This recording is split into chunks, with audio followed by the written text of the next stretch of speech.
Kristian, la semaine passée, après le match, tu as félicité la défense, les unités spéciales, puis tu as dit à l'attaque, il va falloir qu'on augmente notre jeu d'un cran. Trouves-tu que depuis le début de la semaine, les gars t'ont écouté? Oui, absolument. Garde, on le sait que nous autres, notre force dernièrement, défensivement, c'est un monstre. Fait que pour nous autres, on est très fiers des gars en défense. Les unités spéciales toute l'année, ils ont été spectaculaires. Puis offensivement, on a eu nos moments. Fait que, on sait qu'on a beaucoup plus à donner. On peut être encore beaucoup plus explosif. Mais je pense en même temps, quand j'ai regardé les bandes vidéo après, regarde, on a quand même eu 32 minutes de possession. On était 2-en-2 dans la zone rouge, dans la zone payante. Fait que pour nous autres, on a fait ce qu'on avait à faire, mais on veut en faire encore beaucoup plus. Écoute, un espion, on ne nommera pas, là, qui nous a dit que tu n'avais pas gagné de championnat à aucun niveau comme partant. Là. Qu'est-ce que ça représente pour toi, cet aspect-là, en fin de semaine? Regarde, je pensais même pas à ça, honnêtement. Moi, j'ai joué football pendant longtemps. Puis la première année avec les Alouettes, c'est la première fois que j'ai fait partie d'une équipe championne. Fait que c'était spécial, mais pas en tant que partant. J'étais réserviste.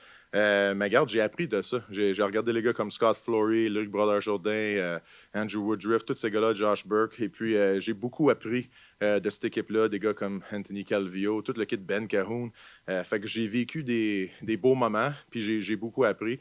Et puis, je pense que j'attendais ma chance. Puis là, je l'ai ma chance, puis j'ai hâte. L'espion était d'un gars que tu as nommé. Si ça peut t'aider à le trouver. Je vais le trouver tantôt. Hi, Kristian. You've obviously worked with a lot of quarterbacks in your career, and you worked very closely with Cody Fajardo this year. What are some of the qualities that you would say define him as a quarterback? You know, Cody's very passionate. You know, he wants to win, and he wants it for everyone around him. What a lot of people might not realize is he's one of the earliest guys in the building. You know, he's in there early. He has meetings with the receivers. He has meetings with the coaches. This guy's he reminds me a bit of my first year coming into the CFL. I remember walking into the locker room and then finding out that AC had been in there already since 5 or whatever time it was early in the morning. And then you see Cody kind of doing that too. He's in very early. He wants to study the game plan, and he wants it for his brothers. He's a very selfless quarterback. He does what's asked of him, and you know he never complains. He's just there to fight for everyone, and that's one thing that started very early on in training camp. Chemistry is a big thing in football, and you never know when you have a new quarterback what it's going to be like. But he came in the group, fit right in, and we're really a band of brothers right now, and we're peaking at the right time. What about on the field? I mean, and not only just in how he plays, but how he kind of channels things that have happened in his past, that, you know, the heartbreak of some less final losses, that kind of thing. He's tough. I think the biggest thing I say is he's tough. There's no hiding it. You know, he gets hit a few times a game, and you know, some quarterbacks might go down when they get hit like that. So we have to do a better job protecting him, obviously. But you know, he's tough, and sometimes he takes the decision to make the smart play, which is sometimes to get hit instead of maybe throwing a ball and having a turnover or something like that. So I think he plays it very tough, but he also plays it very smart, and I think that showed. If you look at his stats with his completion percentages and things like that, he never just kind of threw the ball away. So he's in it for the team. We know our identity, and we protect the ball right now, and that's what we're going to keep doing, and he does a great job for us. Salut Christian. Évidemment que c'est un match spécial, c'est une semaine spéciale, mais j'imagine que vous devez vous convaincre que ça n'en est pas une. T'sais. Fait que comment ça fait pour trouver l'équilibre entre, oui, c'est un match spécial, mais en même temps, c'est un match comme un autre? Pour nous autres, c'est vraiment juste de rester focus. Honnêtement, c'est vraiment ça. On sait que c'est une semaine spéciale, puis ça l'est. C'est spécial d'être à la Coupe Grey. Fait qu'on s'amuse. Puis je pense qu'en regardant nos pratiques, c'est peut-être... on a toujours du plaisir. Cette semaine, on a un petit peu plus. Il faut l'admettre. On est en train de s'amuser, mais je pense qu'à l'année longue, on était comme ça. Même, je pense, quand on a perdu 4 de suite, on était content d'être là. On est une équipe, on est des travailleurs. On veut travailler fort, on veut s'améliorer à tous les semaines. Mais en même temps, quand on rentre dans nos réunions, on sait c'est temps de travailler. Fait que nos coachs, ils font un super bon job pour nous garder focus pendant qu'on fait nos plans de match. Et puis, je pense que ça, c'est quelque chose qui est très spécial avec notre équipe cette année. On est capable d'avoir du fun, mais quand c'est le temps de travailler, on travaille fort.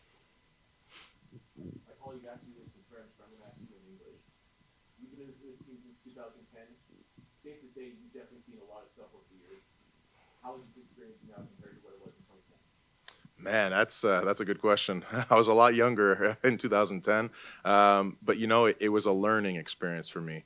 I got into the league. It was the Alouettes were going for back-to-back championships. I got to learn from guys like AC, Scott Flory, Ben Cahoon. I mean, you name it. All those great players were there. And for me, it was a year to sit back, to learn, to be a better football player. And that experience in itself, it was the first time in my football career. And I'd already been playing for quite a while. I've been playing since I was very young, but it was the first time that I was part of a championship team. And the Mark Trestman coach, he really had a lot of things that he taught that whole group, and those carried over. The the 57+3 and how you got to embrace the moment and things like that. So for me, that was a very big learning experience, and I feel like I've carried that through my career. And right now, I feel like I'm still using those things that I learned early, and just trying to pass those things on as well. Kristian, what's it like for you to game plan and scheme against a guy like Willie Jefferson? That's always going to be a headache. Everyone knows Willie Jefferson is he's a veteran of the league. He knows how offenses work. I mean, he's gotten better every single year since he's been in the league. He's one of those guys that you have to be careful with. You got to learn his tendencies. You got to see what he does, down and distance, how he plays. He can bat balls down. He can do a lot of stuff. So whether you're planning to double team him, whether you're planning on not double teaming him, or whatever the case may be, you got to be ready. And for us, the big thing we put an emphasis on is our technique. We got to be, first of all, mentally tough. We got to know what we're doing, limit our mistakes, but then your technique. Trust your technique, do what you're being taught to do, and that way you'll be able to have success. So for us, we're pros, he's a pro, and he's going to have some plays, we're going to have some plays, and we want to have more than he does. How do you deal with his length? He's like a basketball player out there at D-head. That's one of those things that you're asking the wrong guy. I mean, I'm like a T-Rex, right? So it's one of those things that's a little difficult at times, but again, it's really the technique. You got to take a good kick set. You have to know that he's long, he's rangy, he can have really good lateral movement. So it's really trusting yourself to get to your spot, and when you have help, know where it's coming from. And honestly, just be ready to shoot your hands, punch them, use your head, your hands, whatever you need to, and stay in front of them so he can't get to the quarterback. Is the best thing maybe just to run the football right at him and be physical with him? You're asking an offensive lineman if he likes to run the ball. So, yeah, definitely. I think that's one of those things that we like to do. You rather be the hammer, right? So for us, we like to attack. But, there's a time and place for that. You can't do that all game long. It's a three-down football league. So for us, it's when you have your moment, take advantage of it. And then even in pass pro, sometimes you can do quick sets. Sometimes you have to take deep sets. So change stuff up. Try to do different things. Don't always be monotonous in your work, and go out and have a great day.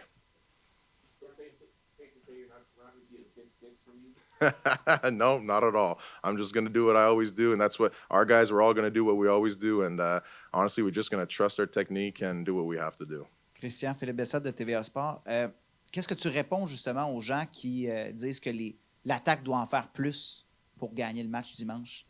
On est au courant. On sait qu'on veut mettre plus de points.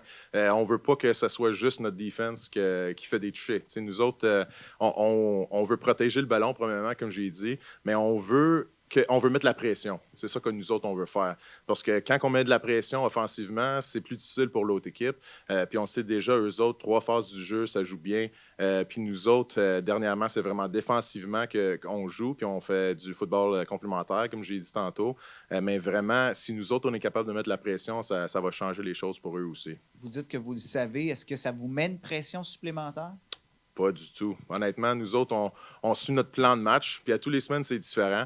Fait que pour nous autres, c'est sûr, à tous les semaines, on veut mettre 50 points sur le tableau, mais c'est pas réaliste. On a eu des matchs cette année où on était capable de bouger le ballon, des jeux explosifs, puis c'est ça qu'on veut continuer à faire aujourd'hui. Il faut avoir une progression à l'année longue. Et puis, je pense que tranquillement, pas vite, les choses, comme j'ai dit, temps de possession, protéger le ballon. Mais là, cette semaine, moi, j'aimerais savoir plus de points aussi, en même temps, de moins de revirements, etc. Fait que j'ai hâte de jouer, puis il faut vraiment que ce soit notre meilleur match de l'année.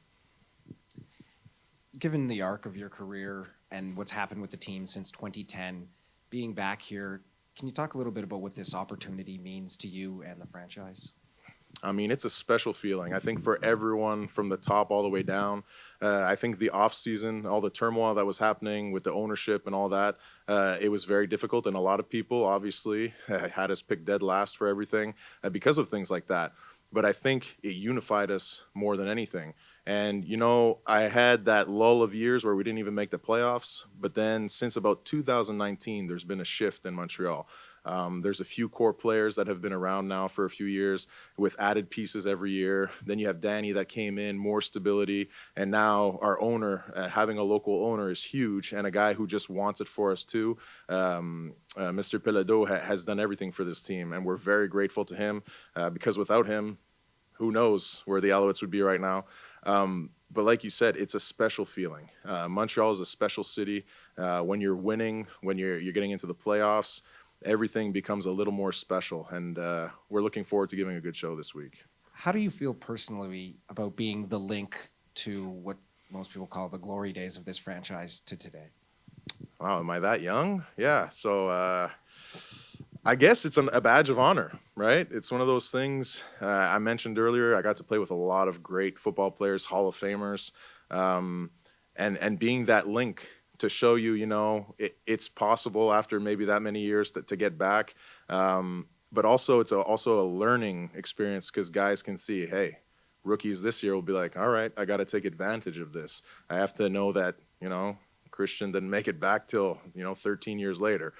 So I think it's a more of a learning experience for a lot of the young guys. And they see that in this league, anything can happen any year. And yeah, it's a great feeling actually right now. So we're very happy. Kristian, Neil Davidson from the Canadian Press. Part of your team practices have a musical soundtrack. I wonder who picks the music, and do you like training to music? You don't think that's my playlist? No? Honestly, it's one of those things. Like I've been talking about, we have fun. When it's time to work, we work, and when it's time to play, we play. We've done a great job of that all year. And we have we have different days. It's different music. Sometimes we'll have country there on Wednesdays. That's the one day where it's a little different. But honestly, it's one of those things that it gives an energy to your practice, and I thoroughly enjoy it. I'm a guy who loves music to begin with. Doesn't matter what kind of music it is, I love it. It gets us in a rhythm. We have fun with it, and playing football is fun, so we might as well have fun doing it. Kristian, there's been some references to the lean times, and I think about all the stuff you've seen, multiple owners, coaches, GMs, quarterbacks, playoff droughts, everything. What kept you an Alouette? What made you want to stay all those years? For me, I think it's a question of loyalty. First of all, the Alouettes were my dream team. I grew up watching the Alouettes and wanting to play for the Alouettes. And then I got the chance to play with some of those guys that I watched. So that was very special in of itself. But for me, early on, you could say I want to go somewhere else or I want to try something new. They drafted me. They gave me a chance. They believed in me. So I was patient. And then when it was time, I believed in them. So it's one of those things. Loyalty is huge. I've got the Alouettes tattooed on my heart forever. It's never going to change. And, that's what it is, loyalty. They believed in me, and I believe in this organization. And even through the tough years, that's what builds character. So you got to build character out of those moments. And, things are starting to look up now, and we want to keep this going for a while. Merci. Okay. You obviously have worked very closely with Cody Fajardo this year. What would you say are some of the qualities that define him as a quarterback? That define him as a quarterback, first of all, he's a hard worker. He's dedicated to the craft. He's got the skill set to play this position at a high level. He's accurate as a passer. He's tough in the pocket. He's a great runner. He's smart. He's a studier as well. He doesn't just rely on the fact that he can talk the game or think the game. He really puts a lot of work into it. And he's a leader. So he's got a lot of attributes that make him successful and help make us successful as a team. In talking to Austin Mack, he used the term, he said he manages the game well. And I'm just thinking back in time and covering this league, sometimes that's been almost a criticism of a quarterback. How do you see it when somebody uses that term? Well, I look at it in this Canadian Football League, you have to be able to manage a game. It's 3-down football. There isn't a lot of time to error. I mean, there's parts of the game that are unique to our game, with, the 3-minute situation or just the amount of possessions we get. And then, looking at when it is 3-down football, and if you're not managing the game very well and you're making poor decisions, or you're not keeping the team on the field by getting completions and keeping the chains moving, you put a lot of people in peril throughout a game. So I don't look at that as a bad thing in this league, to be quite honest with you. Cody goes through his reads and his progressions and does what we're asking him. Obviously every quarterback will do something different at times when he sees something, but we've put in place game plans that he's followed, and some games call for a little bit different types of game plans, and other games call for something completely different. And I think Cody's more than capable of doing both. So I don't look at it as I'm game manager, but I wouldn't say it's a bad moniker to have. And one last one from me. I've covered the Blue Bombers for a long time. I don't think I've ever seen them practice with music, and I don't know if a lot of other teams do in the league, but I'm just interested on your take on why you guys do it in that way. Yeah, I think, Kristian hit on it. I mean, when we're teaching, we don't use the music. So if we're in a teaching moment, our special teams, you don't usually hear it when we're working through cards and we're working through things. At the beginning of practice, when we're walking through, we're not generally using it. But throughout the rest of the practice, I mean, what's a game look like?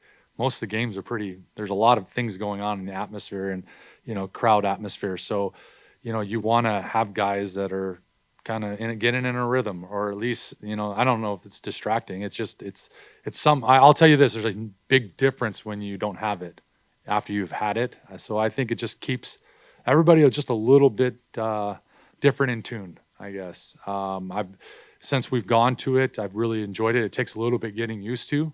But once you have it, I mean, it's hard not to have it anymore, to be quite honest with you. So, and again, I think most people around will say they love music, different types of music, but you can appreciate music. And so when you're working, you kind of like to have the music, and that's what we do. We work and work extremely hard. So I think at times you really enjoy that atmosphere that music creates. Yep.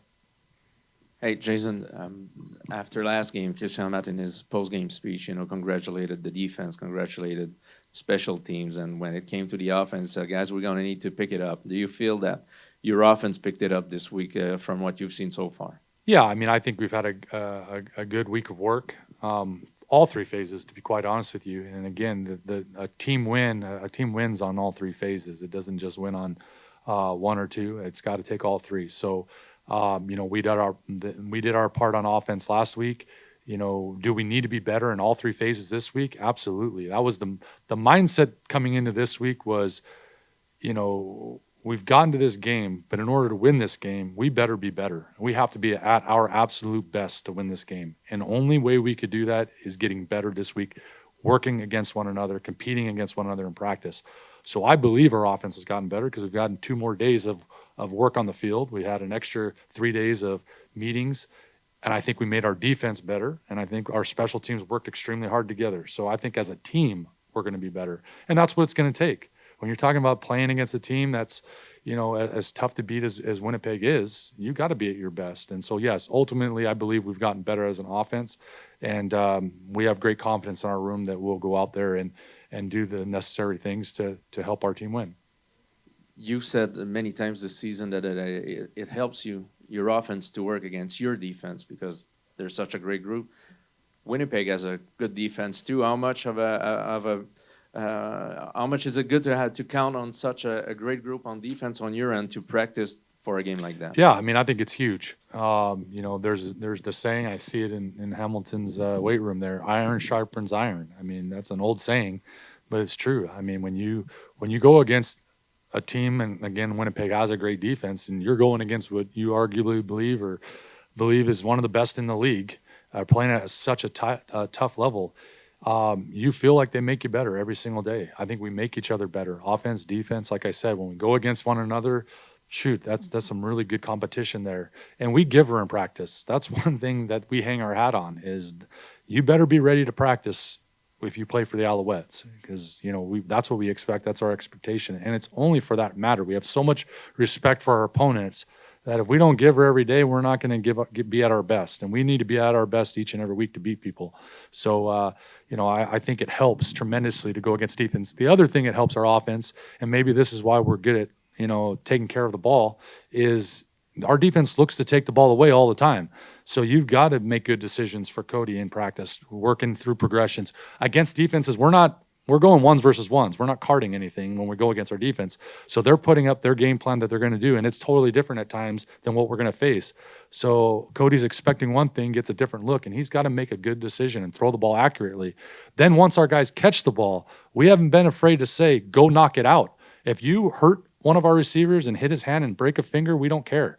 Like that's been our mindset all year. We've said in order for us to know what it's like to hang on to that ball when people are going to be around us, you better hit it and go after it. So our guys understand that when they go, they're going to get knocked out if they don't wrap it up and chin it. So, that's just been our mindset since day one. We work in the dirt and we get a lot out of it. And I believe that's one of the reasons we're here. Coach Maas, how do you deal with a guy like Willie Jefferson and try to prevent him from taking over the game? Yeah, there's obviously you got to be very mindful of. I mean, obviously we know where he's going to be most of the time, and you can do a variety of different things. I think you've seen, different teams have different schematic things they do to him. Whether they put a tight end next to him, they chip him with a back coming on the way out. They put an extra O-lineman to that side. You slide the O-line to that side. Have receivers come down and hit him. Get guys that, fake to hit them and another guy hits them. You just got to be aware of them. And I liked what Kristian said earlier.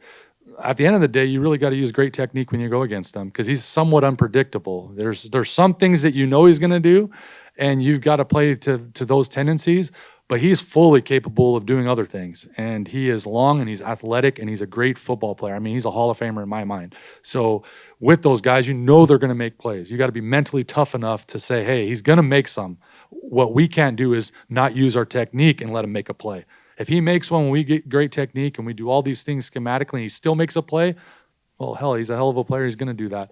But we got to do our part first to stop them. And so we've paid mind to that. Trust me, we respect their whole defense. But obviously, he is a game changer on that side of the ball. And, they've got plenty of them over there, but he's definitely one that you better pay attention to. Have you and Cody talked about this week how to go about throwing around or over that guy's Yeah, I guys? mean, you'll see it. I mean, I think most people know. I mean, it's hard to do certain things to his side. I mean, he does take. It's like having a shut down corner to one side that can take completely one side of the field away.